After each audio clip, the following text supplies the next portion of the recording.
Bonjour Cécile, bonjour à tous. Alors Laurent, vous voulez nous annoncer des mauvaises nouvelles, vous ne pourriez pas nous annoncer des bonnes Merci. nouvelles quand même, pour les produits d'épargne qui sont les plus populaires. De quoi s'agit-il alors? Oui Patrick, deux mauvaises nouvelles. La première concerne le livret A, qui est le produit d'épargne fétiche des Français, puisque l'on dénombre plus de 55 millions de livrets. Eh bien, son taux de rémunération devrait reculer le 1er février à 0,5%, ce qui serait sans précédent. Vous savez depuis quand ? Depuis sa création en 1818. Ah bon ? Il s'agirait donc d'un recul historique, mais aussi tout à fait choquant, puisque le livret A été créé dans le but d'assumer une mission d'intérêt public, la protection de l'épargne populaire. Or là, avec un taux de 0,5, ce n'est plus de la protection, c'est de la spoliation, puisque l'inflation en glissement annuel est près du double, de l'ordre de 1%. Bon, alors voilà pour la première. La seconde mauvaise nouvelle, c'est quoi? Elle concerne l'autre produit d'épargne fétiche des Français, le plan d'épargne logement, le PEL,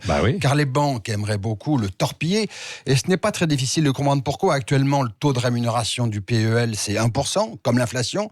Mais dans les années passées, il y a beaucoup de PEL qui ont été souscrits à des taux bien supérieurs, à 2,5%, et même plus. Il y a encore des PEL en vigueur qui sont assortis de taux qui dépassent les 6%. Ah oui, j'allais vous dire, je me souviens du PEL à 6%. Ben voilà, ce qui fait hurler les banques, car ces taux ne peuvent pas être abaissés, même par la loi, ce serait anticonstitutionnel. Du coup, le lobby bancaire, qui a une inventivité débordante dès qu'il s'agit de faire de colossaux profits sur le dos de ses clients, a trouvé une parade et suggère au gouvernement de taxer davantage les PEL pour que les souscripteurs les ferment et s'orientent vers d'autres produits plus rémunérateurs. Enfin, plus rémunérateurs pour les banques, pas pour les clients. Oui. Et vous croyez que le gouvernement va entendre ce que les banquiers lui demandent? Écoutez Patrick, vous connaissez comme moi la très grande proximité qui existe entre ce pouvoir et les cercles dominants de la finance. L'hypothèse d'un double saccage du livret A et du PEL est donc à prendre très au sérieux, ce qui serait la preuve que ce gouvernement ne recule décidément devant rien, lui qui a multiplié les cadeaux fiscaux envers les très grandes fortunes et qui pourrait maintenant songer à malmener les petits épargnants. Et c'est aussi la preuve que ce sobriquet de Jupiter, parfois utilisé pour désigner Emmanuel Macron, est bien mal choisi. S'il faut s'inspirer de la mythologie, enfin non pas latine mais grecque, je préférais le nom de Plutos. Vous savez pourquoi Plutos? Eh bien, Plutos, c'est le dieu de la richesse.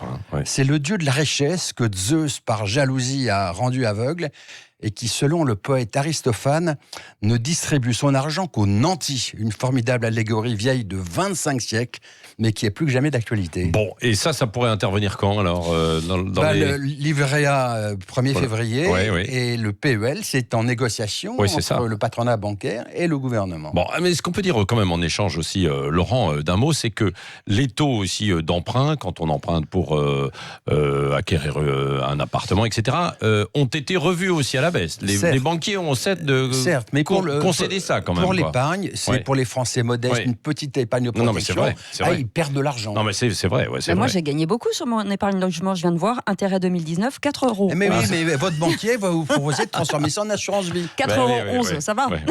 Ou de prendre des actions dans des grosses boîtes du CAC 40. C'est ça. Quoi. Voilà, avec le risque que vous savez. Oui, voilà. absolument. Merci Laurent Mauduit.